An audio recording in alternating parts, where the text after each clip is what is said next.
Hello दोस्तों, मैं शिवम कुमार अपने YouTube channel SV coaching classes में आपका हार्दिक स्वागत एवं अभिनंदन करता हूं।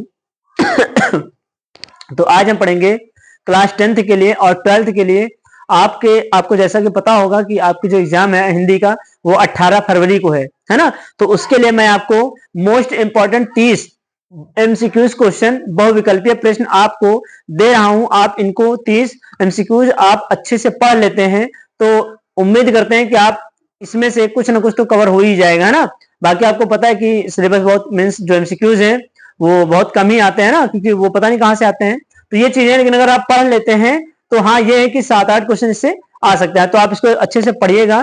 तो चलिए हम बिना देर करते हुए हम शुरू करते हैं और देखते हैं कि हमारे एमसीक्यूज क्वेश्चन कौन कौन से हैं। देखिए मैंने लिखा है महत्वपूर्ण बहुविकल्पीय प्रश्न हिंदी कक्षा 10 और 12 दोनों के लिए इंपॉर्टेंट है, ठीक है। तो देखिएगा अच्छे से।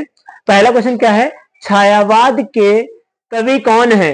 तो पहला ऑप्शन हो जाएगा मुकुटधर पांडे। मैंने 4 ऑप्शन नहीं लिखे हैं, आपके ऑप्शन में आएगा छायावाद के कवि है तो आपके ऑप्शन में अगर ये मिलेगा तो इनको टिक कर दीजिएगा, है ना। उसके बाद दूसरा क्वेश्चन क्या है, प्रिय प्रवास के रचयिता कौन है।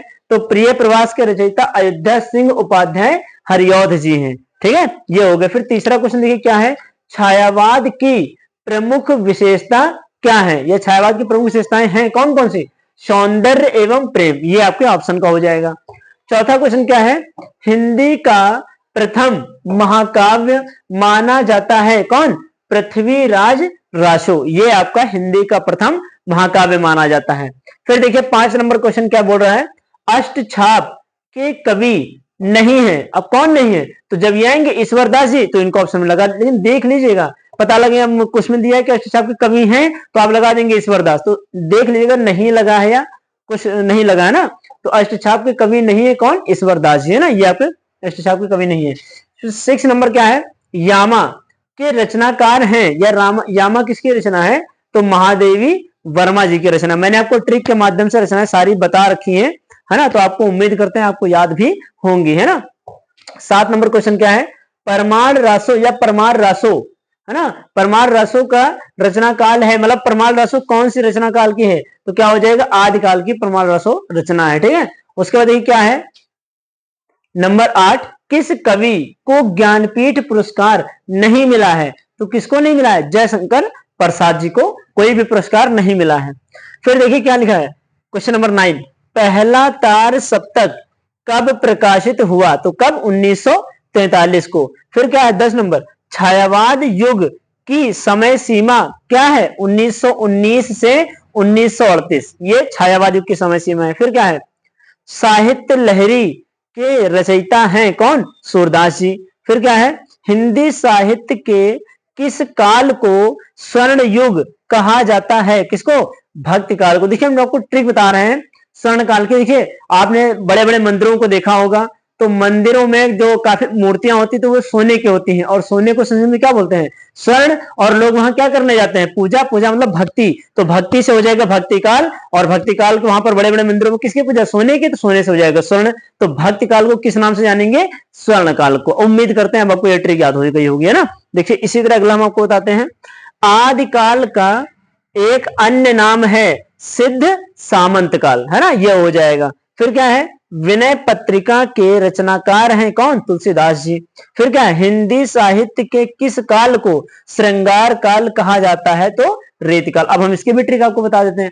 देखिए भाई पुराने सदियों से चली आ रही रीति, और रीति में क्या होता है, श्रृंगार किए जाते हैं, तो रचना मीन्स आपकी हो जाएगी कि रीतिकाल को या श्रृंगार काल को हम रीतिकाल के नाम से भी जानते हैं। ये हम आपको ट्रिक बताएं कि पुरानी रीतियां चली आ रही हैं कि श्रृंगार करना अच्छी बात होती है, तो रीति से हो जाएगा रीतिकाल और श्रृंगार से हो जाएगा श्रृंगार काल। तो श्रृंगार काल को अन्य रीतिकाल के नाम से भी जाना जाता है। ये आपकी मैंने दोनों ट्रिकें बता दी हैं। उम्मीद करते हैं अगर आप इन ट्रिकों को अपने अच्छे से एग्जाम में आ जाएगा तो आपको ये गलत नहीं होगा। तो ये रहे आपके 15 क्वेश्चन, है ना, आप इनका स्क्रीनशॉट ले लीजिए। फिर हम आपको थोड़े और 30 इंपॉर्टेंट क्वेश्चन बता देंगे, तो 15 और क्वेश्चन बता देते हैं, ठीक है। तो आप इनका स्क्रीनशॉट ले लीजिए, है ना।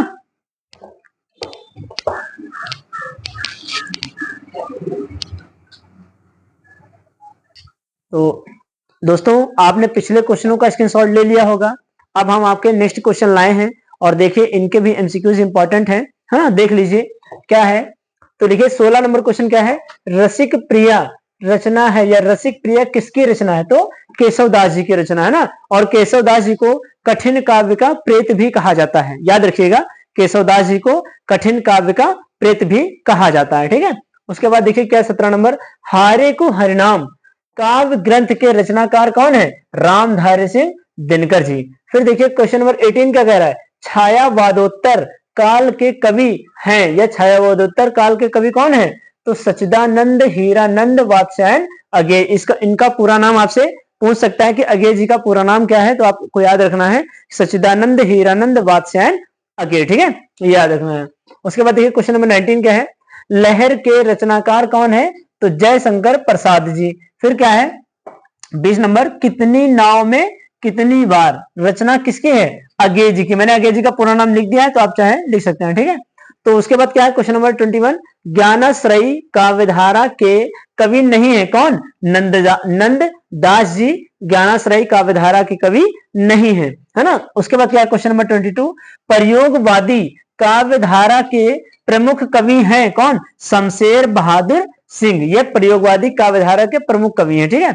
उसके बाद क्या है क्वेश्चन नंबर 23, राम भक्ति शाखा के कवि नहीं है कौन, नंददास जी राम भक्ति शाखा के कवि नहीं है। 24 नंबर, खड़ी बोली के प्रथम कवि कौन है, अमीर खुसरो, है ना, ये हो जाएगा। फिर 25 क्या है, उर्वशी के रचनाकार हैं कौन, रामधारी सिंह दिनकर जी, उर्वशी के रचनाकार है, ठीक है। इन पर पूछ सकता है कि उर्वशी पर रामधारी सिंह दिनकर जी को कौन सा पुरस्कार और किस सन में मिला, तो याद रखिएगा इन्हें भारतीय ज्ञानपीठ पुरस्कार मिला है, और कब, 1972 ईस्वी में, याद रखिएगा, ठीक है, बहुत इंपॉर्टेंट है उर्वशी, याद रखिएगा। रामधारी दिनकर जी को उर्वशी पर भारतीय ज्ञानपीठ पुरस्कार 1972 ईस्वी में मिला है, याद रखिएगा। क्वेश्चन नंबर 26 क्या है, भिखारी दास कवि हैं कब के हैं, रीतिकाल के हैं, कब के, रीतिकाल के, कौन, भिखारी दास जी, है ना। उसके बाद क्या क्वेश्चन नंबर 27, कला और बूढ़ा चांद के रचनाकाल हैं या रचनाकार होगा ना, रचनाकार है, ठीक है, सही कर लीजिएगा, रचनाकार है ना।